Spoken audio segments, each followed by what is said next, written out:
क्या कहिएगा, क्षेत्र में घूम रहे हैं क्योंकि आप भी एक संभावित प्रत्याशी थे, लेकिन आपको टिकट ना देकर अनिल कुमार जी को दिलाया है, तो क्या कहिएगा? आप क्षेत्र में जा रहे हैं, घूम रहे हैं, फिर भी आप घूम रहे हैं। यह बात जनता का न बोलिए, जनता यह बात नहीं कर रही है। ये चंद वो नेता हैं जो किसी पार्टी से ग्रसित हैं, किसी पार्टी से पैसा लेकर रहते हैं। वो लोग कह रहे हैं कि प्रशांत किशोर का छवि खराब, वोट कम हो रहा है या उनको वो नहीं है। ऐसा कुछ नहीं है। प्रशांत किशोर जी ने जितना भी कैंडिडेट दिया है वो सोच समझ के दिया है। बहुत सारी समीकरण होती है या योग्यता या बहुत सारी कारणें होती हैं जिसके आधार पर कैंडिडेट का चयन होता है। तो जिसे भी कैंडिडेट बनाया गया, जैसे मेरे यहाँ से अनिल कुमार सिंह जी को बनाया, तो मेरा यह धर्म बनता है इस पार्टी में रहते हुए कि अगर मुझे टिकट नहीं भी मिलता है तो पार्टी का दिल से मदद करें। ठीक है, वो मुझे टिकट नहीं मिला, अनिल सिंह जी को मिला, लेकिन फिर भी मैं अपने धर्म का पालन करते हुए मैं अनिल सिंह जी के लिए रात दिन क्षेत्र में भ्रमण कर रहा हूं और लोगों से अपील कर रहा हूं कि आप लोग प्रशांत जी के हाथों को मजबूत करें और अनिल सिंह जी को वोट करें। या आम जनता तय करेगी कि इस बार 200 पार कौन होगा, 100 पार कौन होगा, ये जनता के बीच में है। और रही बात जनता की, तो प्रशांत जी जनता के लिए जो चीज लाए हैं और जो बात कह रहे हैं वह बात आज तक किसी नेता ने नहीं कहा था। काम करने का तो छोड़ दीजिए, बोला भी नहीं था कि हमने यह काम किया। नमस्कार, मैं हूं अनुराधा झा, आप देख रहे राजनीतिक दृष्टि।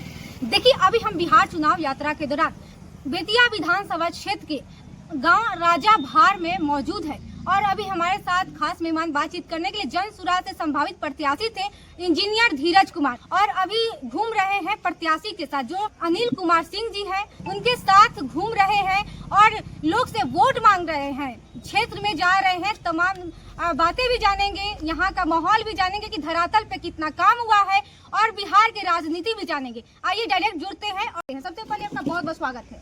आपका भी, और आपके चैनल के माध्यम से सारे विधानसभा के मेरे जितने भी मतदाता हैं उन सभी को मेरा प्रणाम नमस्कार है। क्या कहिएगा, क्षेत्र में घूम रहे हैं क्योंकि आप भी एक संभावित प्रत्याशी थे, लेकिन आपको टिकट ना देकर अनिल कुमार जी को दिलाया है, तो क्या कहिएगा? आप क्षेत्र में जा रहे हैं, घूम रहे हैं, फिर भी आप घूम रहे हैं। देखिए, यह सही है कि हम भी यहाँ से संभावित प्रत्याशी थे, लेकिन किसी भी राजनीतिक दल में बिहार में 243 सीट है, तो 243 आदमी ही लड़ सकते हैं। हर पार्टी के पास बहुत सारी मजबूरियां हैं, कैंडिडेट बहुत सारे होते हैं, लेकिन किसी एक को ही देना रहता है।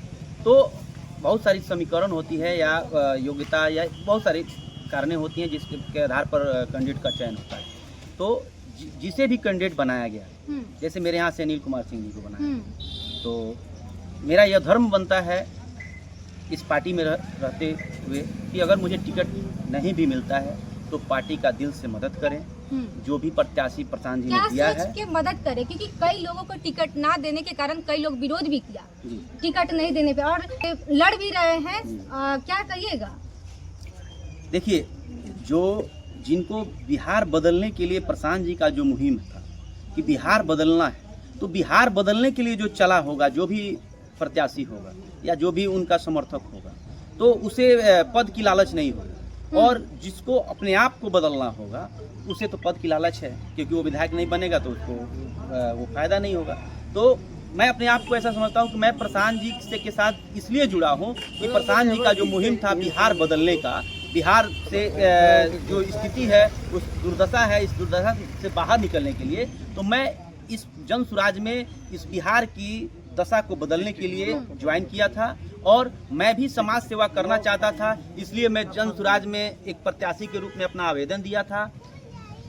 ठीक है, वो मुझे टिकट नहीं मिला, अनिल सिंह जी को मिला, लेकिन फिर भी मैं अपने धर्म का पालन करते हुए मैं अनिल सिंह जी के लिए रात दिन क्षेत्र में भ्रमण कर रहा हूं और लोगों से अपील कर रहा हूं कि आप लोग प्रशांत जी के हाथों को मजबूत करें और अनिल सिंह जी को वोट करें। लेकिन आप भी बहुत ज्यादा मेहनत किए हैं, लेकिन आपको टिकट ना देने का क्या कारण है? वजह क्या है कि आपको टिकट नहीं मिला? देखिए, वजह कुछ नहीं है। ये हो सकता है वो मेरे बड़े भाई हैं, मेरे से उम्र में भी बड़े हैं और इसलिए उनको चांस दिया गया हो। मेरे पास बहुत सारा समय है, मुझे आगे मौका दिया जाएगा, तो इससे नाराज होने की जरूरत नहीं है किसी भी प्रत्याशी को। एक राजनीतिक दल में है तो आज नहीं तो कल मौका मिलेगा। और बहुत सारे पद हैं, बहुत सारे जगह हैं जहां प्रशांत जी बहुत जगह लोगों को शिफ्ट करेंगे। इसके बाद बहुत सारी चुनावें आएंगी, पंचायत चुनाव होगा, जिला परिषद का होगा, मेयर का होगा, तो हर जो जिस लायक होगा उसको फिर लड़ाया जाएगा। फिलहाल में हमारा ये कर्तव्य बनता है कि मैं जनता के बीच में जाऊं और उन्हें समझाऊं, ताकि बिहार बदलने के लिए जो प्रधान जी जो मुहिम छेड़े हैं। तैयारी आप कर लिए थे क्षेत्र? देखिए, मैंने पूरी विधानसभा में एक एक पंचायत में घूम चुका था, क्योंकि पिछले 3 साल से यही काम कर रहा हूँ, और सभी लोगों को जगाने के लिए जगह जगह सभाएं भी किया था। आज वो चीज़ दिख रहा है, हम लोग जब क्षेत्र में जा रहे हैं तो लोग जो मिल रहे हैं और लोग का जो सपोर्ट मिल रहा है वो बहुत मतलब काबिलियत तारीफ है। आप क्षेत्र में जा रहे हैं क्योंकि देखिए बिहार में बड़ी बड़ी पार्टी है, इंडिया गठबंधन है, एनडीए है, लेकिन एक नई पार्टी है जनसुराज। और जन सुराज पे प्रशांत किशोर पे क्यों लोग भरोसा करते हैं? आप कैसे भरोसा जता रहे हैं, कैसे दिला रहे हैं भरोसा? देखिए, जैसे अभी पिछले लालू जी की जब सरकार थी, 15 साल लालू जी ने शासन किया था, तो उस 15 साल के शासन काल को जंगल राज का नाम दिया गया। फिर उसके बाद हमारे नीतीश कुमार जी को मुख्यमंत्री बनाया गया। तो नीतीश कुमार जी 2005 से लेकर के 15 तक उन्होंने जो काम किया वो काबिलियत तारीफ है, इसमें कहीं शक नहीं है, उन्होंने बहुत अच्छा काम किया। लेकिन 15 के बाद उनको कुर्सी की लालच हो गई और उनकी मानसिक संतुलन बिगड़ चुकी है। लेकिन फिर भी वो सत्ता के लालच में अपने कुर्सी पे अड़े हुए हैं, जिससे क्या हो रहा है कि वो गलत व्यक्ति नहीं है, लेकिन उनके इर्द गिर्द जो नेता हैं वो सब लूट रहे हैं, और इस पर नीतीश कुमार जी का कोई कंट्रोल नहीं है। तो पिछले 10 साल से बिहार बहुत पीछे चला गया। नीतीश कुमार जी 10 साल जो काम किए और यह 10 साल जो उनका बीता है। नीतीश कुमार तो काम गिनवाते हैं कि विकास पुरुष के नाम से जाने जाते हैं और कहते हैं कि 2005 के पहले जो काम नहीं हुआ था काम कर दिए हैं, और आप कह रहे हैं कि काम नहीं किया, तो फिर दोनों में सही है? नहीं, मैं ये नहीं कहा कि उन्होंने काम नहीं किया। 2005 से 2015 तक उनका अभी भी कहते नहीं, अभी वो काम नहीं कर रहे। 2015 के बाद नीतीश कुमार जी का काम बिहार की धरातल पे नहीं है, और वो कभी सत्ता में बने रहने के लिए कभी आरजेडी गठबंधन से चले जाते हैं, मुख्यमंत्री बनते हैं, कभी भाजपा गठबंधन से मुख्यमंत्री बनते हैं। मतलब उनको सिर्फ मुख्यमंत्री बनना है, जनता के लिए वो कुछ नहीं कर रहे हैं। और यह दुर्दशा देख करके प्रशांत किशोर जी, बिहार की जो दुर्दशा है और सबसे बड़ी चीज जो पलायन है कि हर अमीर गरीब के बच्चे यहाँ से बाहर जा रहे हैं, और बाहर जाने क्योंकि जो जिसको इंजीनियरिंग करना है या मेडिकल डॉक्टर, वो भी लोग भी बाहर ही काम कर रहे हैं। जो मजदूर क्लास के लोग हैं वो भी जा रहे हैं, तो बाहर ही काम करना पड़ रहा है। तो प्रशांत जी का यह है कि हर बिहार के हर गांव में 20% घरों में ताला लग जा रहा है, और वो आजीवन लग जा रहा है, क्योंकि वो लोग जा रहे हैं, काम कर रहे हैं, और काम करने के बाद वहीं शिफ्ट हो जा रहे हैं। तो प्रशांत जी का कहना है कि जब इस बिहार में जब लोग रहेंगे तो बिहार का विकास होगा, क्योंकि लोग जब रहेंगे और लोग की रोजी रोजगार मिलेगी, तो जब यहीं पे वो रोजगार करेंगे तो वो उनसे बहुत सारी चीजें चलती है। जैसे किराना दुकान, वो अपने खाने का सामान किराना दुकान में जाएंगे तो उसका चलेगा, वो अपने कपड़ा खरीदेंगे यहीं की दुकान से।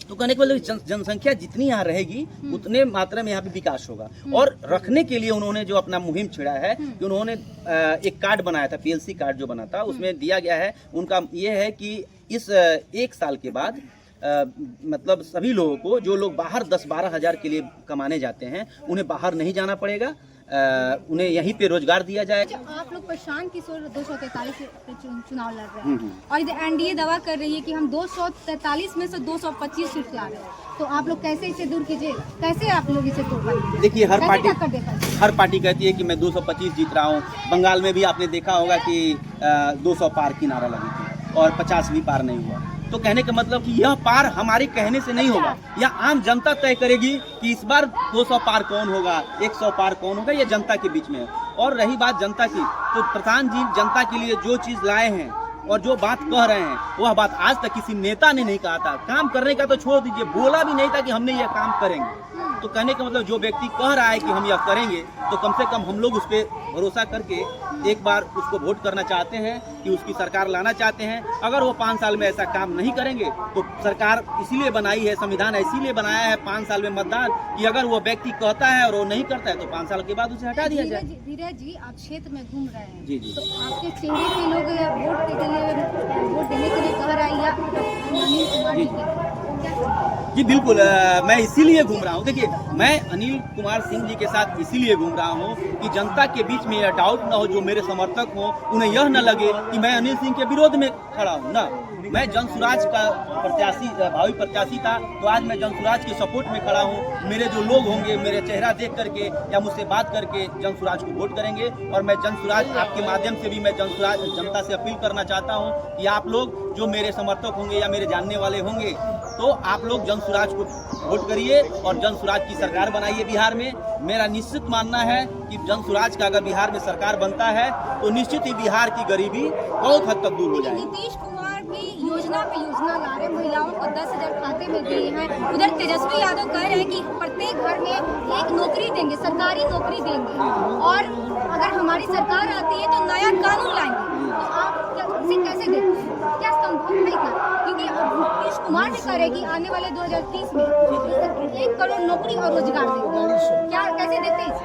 अच्छा, एक बात बताइए, हम लोग देहात में कहावत है कि जो खेत में ऊख नहीं देगा वो कोल्हाड़ी में मीठा देगा। मतलब ऊख नहीं दे रहा है, लेकिन उस ऊख को पेड़ के मीठा बना के मुझे खिलाएगा, ऐसा भरोसा किया जा सकता है? 15 साल लालू जी की सरकार थी तो उन्होंने नौकरी नहीं दिया। 20 साल नीतीश कुमार जी का शासन था तो उन्होंने अभी तक नहीं दिया, और अब देंगे। यह भरोसा करके अब जनता उनको वोट करे कि अब नौकरी देंगे, अब ये देंगे। ये 10,000 उनको देना था तो पहले क्यों नहीं दिया? उन्होंने 10,000 नहीं दिया है, उन्होंने सारे गरीबों का सिविल स्कोर जो होता है उसको खराब कर दिया 10,000 रुपया देने। देखिए, नीतीश कुमार जी जो किए हैं जीविका दीदी के माध्यम से, तो ये 10,000 जो उन्होंने दिया है यह एक लोन की तरह दिया है कि आपको यह लोन दे रहे हैं कि आप इससे बिजनेस करिए, और दे दिया। 2 लाख मिलेगा और 2 लाख मिलेगा। तब जब आप वैसा बिजनेस कर पाइएगा, अच्छा दिखा पाइएगा। तो आप क्या बताइए कि आज 10,000 में कौन सा बिजनेस होगा? 10,000 में होगा कोई बकरी, किसी को पालना होगा तो बकरी चराएगा। 10,000 में कौन सा बिजनेस होता है मुझे बताइए? और अगर वो व्यक्ति 10,000 खा गया, कोई गरीब आदमी अगर 10,000 रुपया लेकर के खर्चा कर ले रहा है, कल लोग अगर वो पैसा नहीं पेड करता है तो गवर्नमेंट का रूल है कि उसका सिविल स्कोर खराब हो जाएगा। और एक बार जिसका सिविल स्कोर खराब हो जाता है तो बैंक कभी उसे लोन नहीं देती है, मदद नहीं करती है। तो वो लोग जनता का सिविल खराब करने पे तुले हुए हैं और खराब कर दिए, बहुत सारे लोगों का खराब भी कर दिए।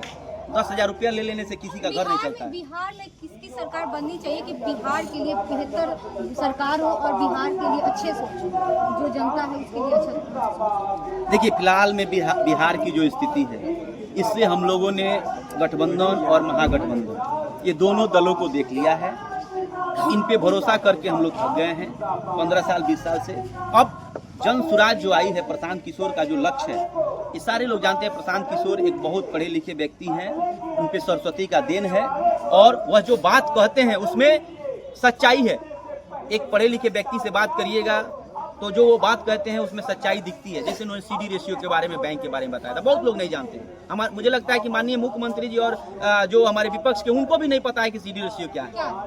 CD रेशियो क्या है? ये CD रेशियो जनता जानना चाहिए। CD रेशियो वो है कि आपके बिहार में जैसे बैंक को अगर 1 करोड़ रुपया नफा होता है तो उसमें से 75 लाख रुपया हमारे जनता को वह लोन के माध्यम से रिपोर्ट करे ताकि वो लोग अपना बिजनेस व्यापार कर सके। लेकिन आज तक यही हुआ है कि ये सारी बैंक 75 लाख, जैसे 1 करोड़ में 75 लाख देना है तो वो 10 लाख 20 लाख लोगों को देती है, और बाकी 70-80 लाख का जो पैकेज है यह दूसरे स्टेट में गवर्नमेंट को भेज देती है। हमारे केंद्र की सरकार उसे मंगवा लेती है। जैसे वो पैसा चला जाएगा गुजरात में, वो पैसा चल जाएगा महाराष्ट्र में, और किसी बिजनेसमैन को वो लोन में दे दिया जाएगा, वो अपना फैक्ट्री खोल लेगा।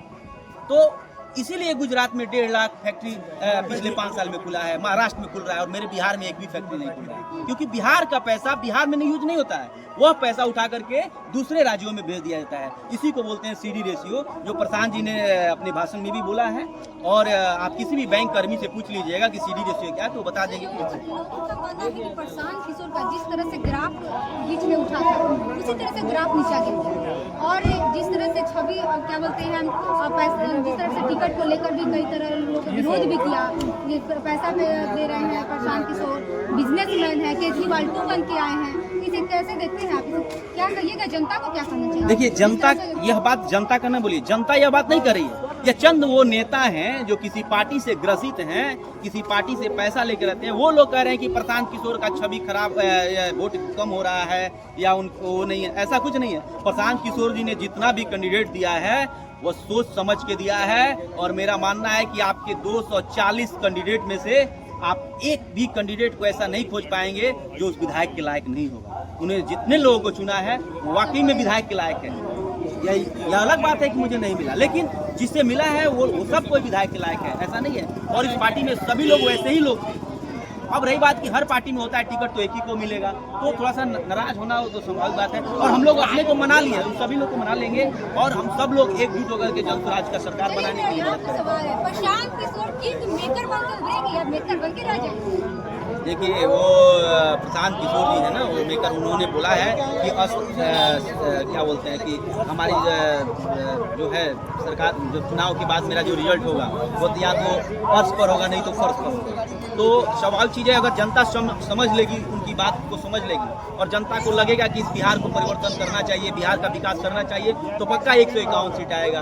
और अगर नहीं जनता नहीं समझती है तो भी जनता का धन्यवाद है। फिर जनता 5 साल ठगाएगी और फिर 5 साल के बाद ठगने के बाद उसे महसूस होगा, तो फिर आगे देखा जाएगा। धरातल पे तो बात ही नहीं की, धरातल पे कितना काम हुआ? मैंने किसकी धरातल? बेतिया में कितना काम? बेतिया, देखिए बेतिया में कितना काम किया पिछले 5 वर्ष? पिछले 5 नहीं, पिछले 20 सालों में बेतिया में जो विधायिका रही हैं उनका कार्यकाल कुछ नहीं रहा है। मुझे लगता है कि आप आम जनता से बात करिए तो आप वो लोग कहेंगे कि मुझे ये चुनाव की चुनाव मिलती है। दूसरा प्रत्याशी जो आए हैं लोग, बेतिया शहर आज से 10 दिन पहले एक बारिश हुई थी 24 घंटे की, उस 24 घंटे में 24 दिन मेरा बेतिया डूबा हुआ था पानी से। मुझे याद है मैं भी उस बारिश में निकला था, मैंने वीडियो बनाया है। ये मेरे मतलब मेरा ये अंडरवियर जो है वो भीग चुका था उस पानी में। शहर के लोग इतने त्रस्त थे कि घर से 4 दिन 5 दिन निकलना बंद हो गया था। तो मेरे बेतिया का तो यही विकास है। और कुछ चंद नेता लोग ऐसे हैं कि बेतिया नगर निगम को बनाने के लिए गांव के जितने भी उस गरीब वर्ग के हैं जिनको अपना खाना पेट नहीं भर पाते हैं, उनको नगर निगम में जोड़ दिया गया। और जो लोग बेतिया में डॉक्टर जिनकी प्रतिदिन की आय 2 लाख 3 लाख 4 लाख है, उनको पंचायत में रखा गया है। यह मेरे नेताओं का ये काम है। बहुत शुक्रिया बातचीत करने के लिए। जैसे कि अभी देख रहे थे, अभी हमारे साथ ये नीरज कुमार जी थे और उन्होंने क्या कुछ कहा आपके सामने उनके बातों से कितनी शायद कमेंट बॉक्स में दीजिएगा।